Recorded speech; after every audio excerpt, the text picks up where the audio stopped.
out this morning. Ryan Hicks, Lieutenant for Escondido.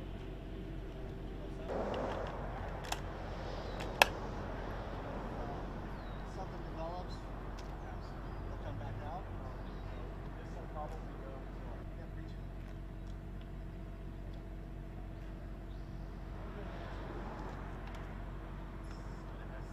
gonna edit me heavily, man. Our patrol officers responded last week Monday, which was April 8th, in the afternoon for a missing persons report for William Purper. William was reported missing that day. We conducted some investigation, and our patrol officers were led to here, to this trailhead on an unincorporated county area. We located William's car. His car had his cell phones in it, and his wallet were left in the car. We conduct an investigation, and at this point it appears that William is what we would consider a voluntary missing person, that he chose to go missing from this location. On the 9th, we conducted a search with the with the San Pasqual County Sheriff's Department. Search and rescue team came out to support us. They were out here with 25 search and rescue personnel, 2 helicopters from Astria. We were unable to locate William on that day. 2 days later, we came out with an Escondido team with ATV vehicles and 2 different drones. We conducted another search. We didn't find William that day, and that leads us to today. So we're out here with San Diego Search and Rescue again from the Sheriff's Department supporting us. Today, the search involves 34 search and rescue personnel. We have 2 canines who are out here as well, and we're going to be searching again for William Purper. All of our investigation at this point shows that this is his last known location. We don't have any information that he's anywhere else. There's no suspicious circumstances at this point. We don't believe that there's any crime involved at this point, and so we're continuing our search. And then after today, depending on the results, we'll see where we go from there. The 2 canines today are new. San Diego Sheriff's Department uses GPS on all of their searchers, so we have detailed maps of all the areas that were looked at before. So we're going to be looking at some other areas that they weren't able to reach. Although it's frustrating for us at this point that we haven't been able to find him and get some closure for the family. This terrain is treacherous. We have a lot of steep angles here. There's moving water, there's loose rocks, there's very thick brush from all the rains that we've had.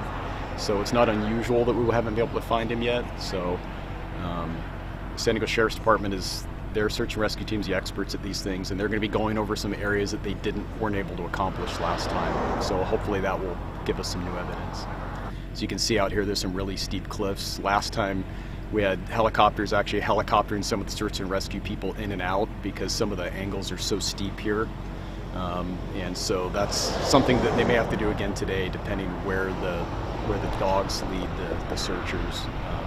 So it's more about the radius and less about the actual mileage searched. Certainly at this point we need any help we can get. So if anybody was here last Monday afternoon and may have seen William or his truck, we encourage you to call the Escondido Police Department and give us information on that. If someone may have seen him on the hiking trail that day, that would certainly help us for future searching to get an idea of maybe a direction of travel, where they saw him.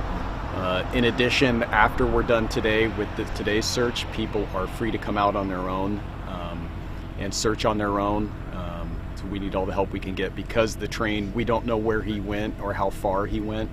And because this terrain is so rough out here, we need all the help we can get. So after we're done with the search today, people are absolutely free to come out and search on their own. And if anybody finds anything or has any information, they can contact our non-emergency number to share that information with us. It's 760-839-4722, and they can just say that they're referring to the William Purper missing person case, and we'll get it to the appropriate investigator. When we came here, there were no other people here. When we found his truck here, his truck was here from starting about 2 p.m. on Monday. We didn't see anybody else here, but there's certainly evidence on this trail that people use this trail consistently. So it's very possible that someone was here. They might not know that William is missing and that they might have information that could help us. We've done some extensive searches through other methods. We've had a lot of access to his digital life, and we don't have any evidence that he is anywhere else other than the last place he was known to be, which was here. There's no evidence of foul play. Obviously, we go where the evidence takes us, and if new evidence develops that takes us another direction, we'll go that direction. But as of right now, we've had extensive investigation done, and our information is that he was last seen here at about 2 p.m. on Monday, and so we believe he's still here. There was at least one canine on last week during the search on Tuesday. These are two different dogs searching today, and so we're going to try some different methods with those dogs. I'm not an expert on exactly how they're trained, but these are two different types of dogs that are also looking for odor, for human odor. There are times that somebody goes voluntarily missing and they let someone know, hey, I'm leaving the state, here's where I'm going, and adults are free to do that. Every case is different, and in this case the evidence was very unusual. This was unusual behavior compared to his normal pattern. The concern by his family for his safety. So we take all those things into account based on the totality of circumstances. That's when we decide whether to make something a much larger search or a much smaller search. And that's just driven by the evidence in each case and the circumstances in each case. And so the circumstances in this case drove us to be here today, and that we're going to continue to search and we're going to continue to investigate until we know what happened.